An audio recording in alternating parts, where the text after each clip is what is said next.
Le monde éducatif à nouveau en effervescence en Afrique du Sud.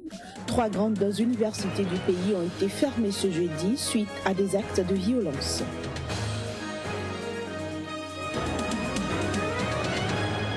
Nouvelle attaque au mortier ce jeudi près du palais présidentiel de Mogadiscio en Somalie. Bilan, au moins 3 morts dont 2 enfants.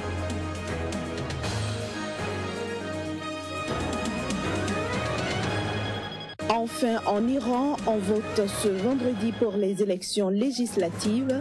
Les femmes entendent mieux se faire représenter au Parlement à l'issue du scrutin.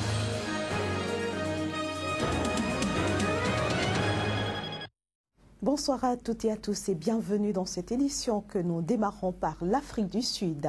Au moins 3 grandes universités de ce pays étaient fermées ce jeudi à la suite de violences dans l'incendie volontaire la veille de plusieurs bâtiments sur un campus.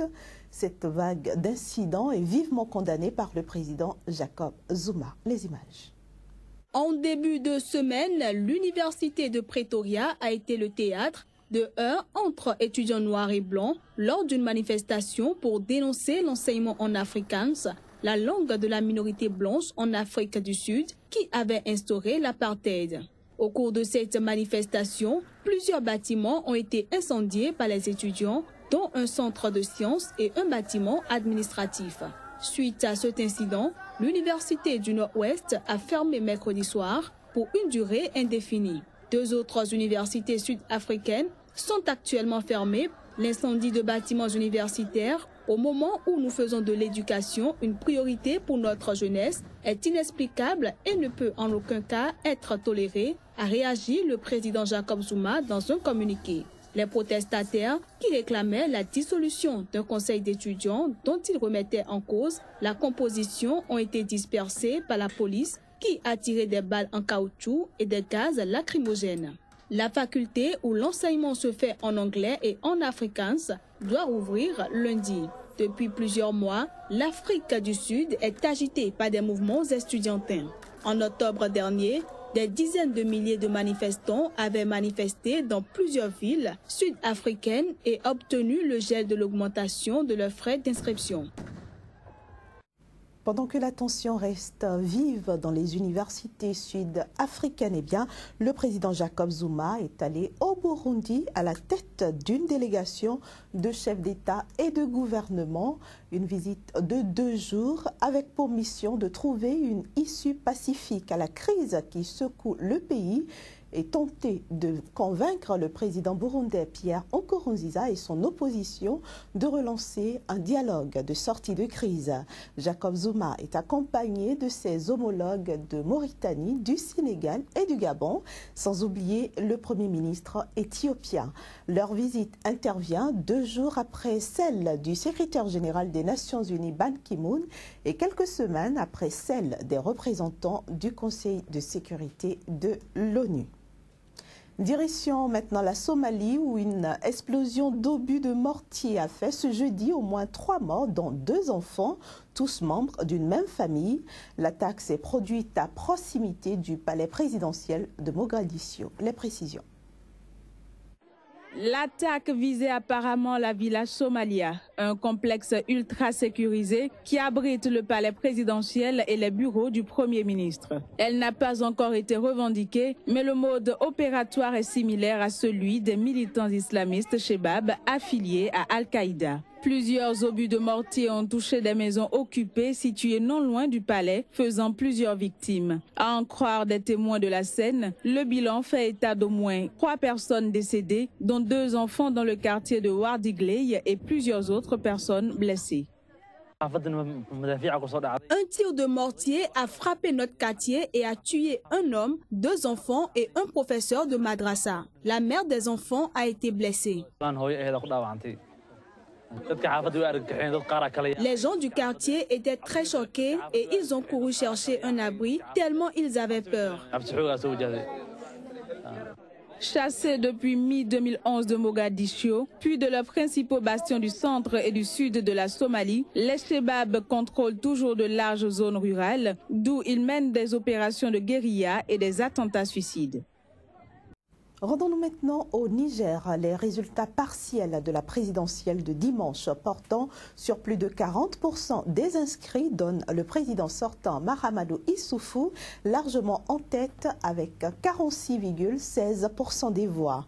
En deuxième position, on retrouve l'ancien Premier ministre Hama Amadou, incarcéré depuis novembre. Ce dernier totalise 16,53% des suffrages exprimés, suivi d'un autre ex-Premier ministre, Seyni Oumarou, crédité de 11,44% des voix.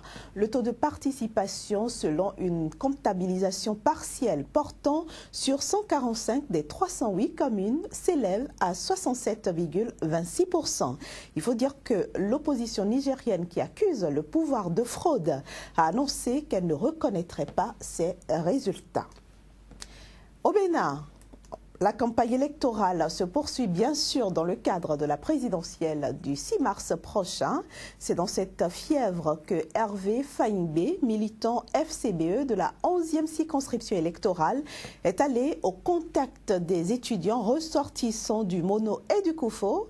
Objectif, s'assurer de leur soutien pour Lionel Zissou et convaincre les indécis à choisir ce candidat. La victoire du candidat Lionel Zissou à l'élection présidentielle au Bénin, Hervé Faïmbé y croit fermement. Pour lui, ce n'est plus qu'une question de temps et de mobilisation de l'électorat qui doit permettre de la matérialiser dans les urnes au soir du 6 mars prochain. C'est dans cette optique qu'il a tenu une rencontre avec les étudiants de l'université d'Abomey-Calavi, ressortissants du Mono et du Koufo, dont il est lui-même originaire. L'objectif de cette rencontre était de s'assurer du soutien de ses jeunes frères au candidat de son choix. Lionel Zissou est l'homme idéal, l'homme du consensus, le mieux indiqué pour assurer la continuité des actions du docteur Thomas Boni-Yayi et pour le développement de notre très cher pays, le Bénin. Un homme très humble qui sait écouter, un Béninois à part entière qui maîtrise très bien les réalités de notre pays.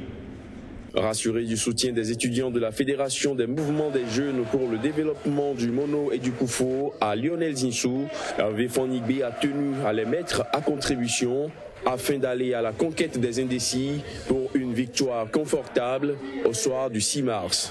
Nous devons être le porte-parole du candidat Lionel Zissou dans nos arrondissements, dans nos villages et dans nos hameaux.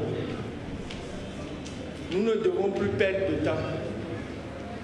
L'expression de notre engagement et de notre vote au 6 mars devra traduire notre soutien réel que nous venons de déclarer au candidat. Cela devra se traduire à travers les urnes. Restant au Bénin pour dire que les couacs observés dans le processus électoral inquiètent les acteurs politiques, c'est le cas de la Convention patriotique des forces de gauche. À la faveur d'un point de presse donné ce jeudi même, cette convention a dénoncé les énormes ratés qui continuent de s'observer et a accusé le candidat de la mouvance Lionel Zissou et ses alliés de formater un plan contre la démocratie béninoise. Les détails avec Jean Kokou Zounan, il est le porte-parole de cette convention. Liste électorale non fiable, carte d'électeurs non disponibles dans la plupart des départements, distribution dans le plus grand cafouillage et pendant la campagne électorale, possibilité de vote avec 2 sortes de cartes, désignation partisane et illégale de coordonnateurs d'arrondissement, des boulevards de fraude sont ouverts ainsi par les organes officiels chargés du processus électoral, à savoir le COSLIPI, le CNT, la Sénat, la Cour constitutionnelle. Observons que tous ces organes sont aujourd'hui dominés, voire contrôlés par les partisans de la coalition FCBE, PRD, RB. Si l'on ajoute à ce pouvoir de domination les pressions de l'appareil d'État aux mains de Boni-Yayi et de son Premier ministre candidat, pressions qui se traduisent par des intimidations, les entraves aux libertés de réunion par les préfets nommés par eux, tout est mis en place pour la réédition du hold-up électoral du fameux chaos de 2011. Il est donc illusoire de faire confiance au CNT, à la Sénat, à la Cour constitutionnelle, les organes officiels tous tenus par la coalition FCB-PRD et auteurs de tous les tripatouilles déjà observés jusqu'à ce jour pour penser à une transparence et à une crédibilité des élections prochaines chez nous. Le peuple doit alors rester debout, prêt également à contrer toutes les provocations, tous les actes de désespoir, toutes les aventures insensées. Élection encore cette fois-ci en Iran. Les femmes représentent plus de la moitié de la population de ce pays et pourtant elles ne sont que 3% au Parlement. Pour renverser la tendance, eh bien, ces femmes ont activement mené campagne pour être plus nombreuses au Parlement après les législatives de demain, ce qui n'est pas gagné d'avance au regard du faible taux de candidature féminine enregistré pour ce scrutin. Elle représente plus de la moitié de la population, mais il n'y a que 3% de femmes au Parlement iranien. Un pourcentage qui ne risque pas de changer drastiquement lors des élections législatives de vendredi. Seuls 9% des 6000 candidats sont des candidates. Les Iraniens vont également élire les 88 membres de l'Assemblée des experts, chargés de nommer ou destituer le guide suprême. Mais les 16 femmes candidates ont été exclues par le Conseil des gardiens, qui examine et valide les candidatures aux élections. Alors pour corriger ce déséquilibre, Gila Movahed Sharia Panahi a lancé la campagne « Changer l'aspect masculin du Parlement ». Nous respectons la loi qui donne au Conseil des gardiens un rôle de discernement. Mais nous faisons campagne pour que cette loi soit modifiée en faveur des femmes. Les femmes aussi doivent être présentes au Conseil des gardiens pour qu'elles aident les femmes quand c'est nécessaire.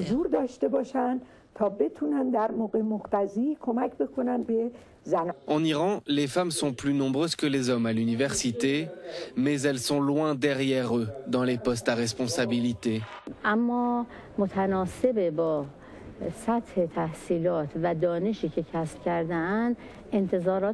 Les attentes des femmes ne sont pas respectées comparées à leur niveau d'éducation et de savoir.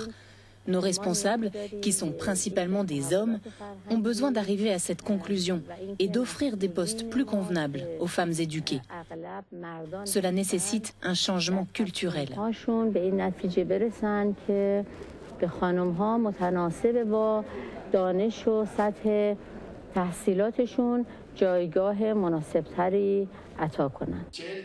Rien que dans la capitale Téhéran, plus de 1000 candidats font campagne pour l'élection législative de vendredi et 14 d'entre eux sont des femmes.